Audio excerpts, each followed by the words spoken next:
The storm that has erupted between Donald Trump and British Prime Minister Keir Starmer is nothing short of extraordinary. It's not just a political spat, not just another clash of words between two powerful figures. It has spiraled into a full-blown crisis that's shaking the foundations of Britain's government, rattling its monarchy, and even threatening its economy on a global scale. When Trump took to the stage just 3 days ago, no one could have predicted how fast and how hard his words would land. But what began as a fiery speech has turned into something much more dramatic, a seismic event that may very well define Britain's political history for decades to come. Trump, never one to sugarcoat his opinions, delivered what some are calling the most uncompromising rebuke a foreign leader has ever launched against a sitting British Prime Minister.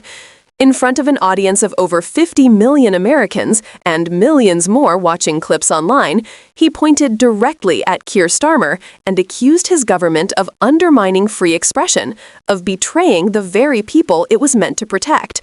But that was just the opening shot. What came next detonated like a political bombshell.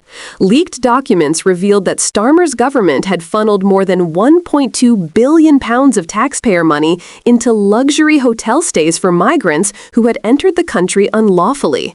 Not basic shelters, not emergency hostels, but 4-star resorts with spas, sea views, and buffet breakfasts. And all of this while Britain's own veterans, men and women who risked their lives for the country, were sleeping on freezing pavements.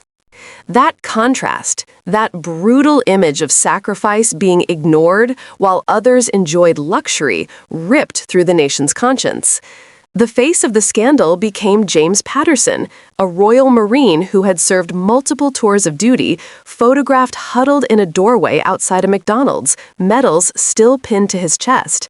Above him, the glowing golden arches seemed to mock his struggle, a symbol of comfort and warmth just out of reach. Meanwhile, the newspapers were filled with images of migrants sipping cappuccinos in hotel dining rooms as though they were on holiday rather than awaiting asylum decisions. For ordinary citizens, this wasn't just a bad policy, it was betrayal. Social media exploded. Veterans groups condemned the government.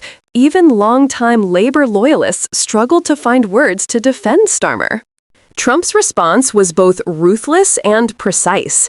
He reminded the world that no nation that calls itself democratic could possibly justify abandoning its heroes while funding comfort for outsiders. His words, dripping with accusation, cut deeper than any policy debate. And almost immediately, the world reacted. Within hours, American tech giants began pulling back from Britain. Corporate meetings were held in New York and Silicon Valley, and relocation plans to Dublin, Frankfurt, and Toronto were drafted overnight. Within 2 days, billions were wiped off British markets. Negotiations with Washington, months in the making, were suddenly frozen. In a matter of 48 hours, Britain was staring at an economic backlash that threatened to cripple entire industries. But perhaps the most shocking twist came from the last place anyone expected, the monarchy. King Charles III, known for his lifelong neutrality in political matters, broke tradition with a short but devastating remark. Speaking at a veterans charity gala, he said, "Those who have served this nation with honor and courage deserve our care before all others." The words echoed like thunder. It was a rebuke so clear, so unambiguous, that it shattered the unwritten rule of royal neutrality. For a king who had always balanced carefully between tradition and modernity, that single phrase was a historic departure. It told the nation and the world that even the crown could not remain silent. And the effect was immediate. Hashtags like #VeteransFirst trended worldwide, millions of shares spreading the king's words far and wide. Protesters filled the streets of London, Manchester, Birmingham, and Liverpool. These weren't fringe demonstrations, but broad coalitions of families, veterans, students, and working-class citizens chanting the same message: homes for heroes, not hotels for migrants. Westminster Bridge was shut down by veterans in wheelchairs, their placards demanding, "Why are we forgotten?"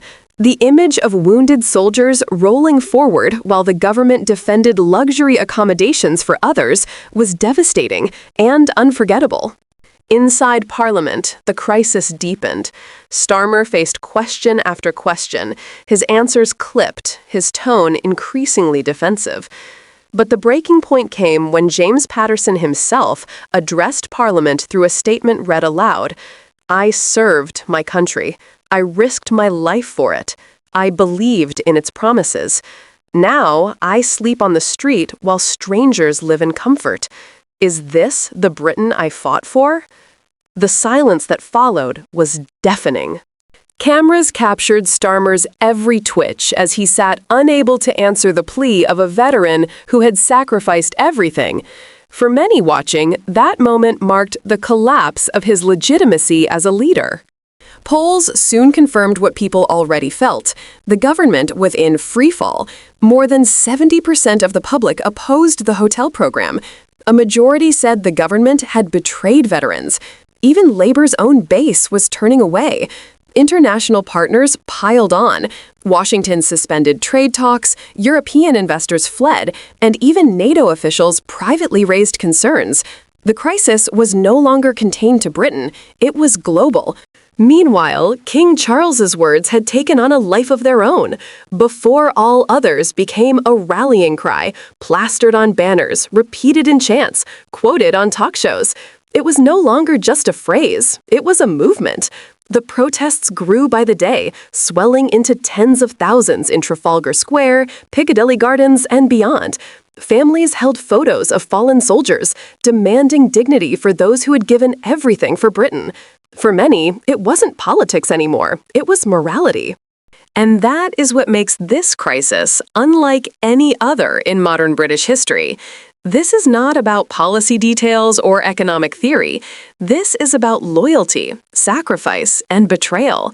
The images of veterans sleeping rough while migrants lounged in hotels have seared themselves into the national memory. They cannot be undone by press releases or spin.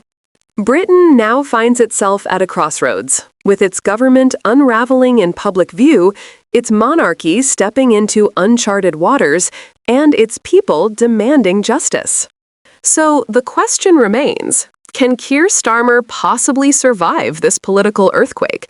Or has he crossed a line that voters will never forgive? History may remember this as one of the fastest collapses of authority in modern democratic politics. But what do you think? Is this the beginning of the end for Starmer's leadership, or can Labour somehow rebuild from the wreckage? Let me know your thoughts in the comments below, because this is a story that will shape the future of Britain, and the world is watching.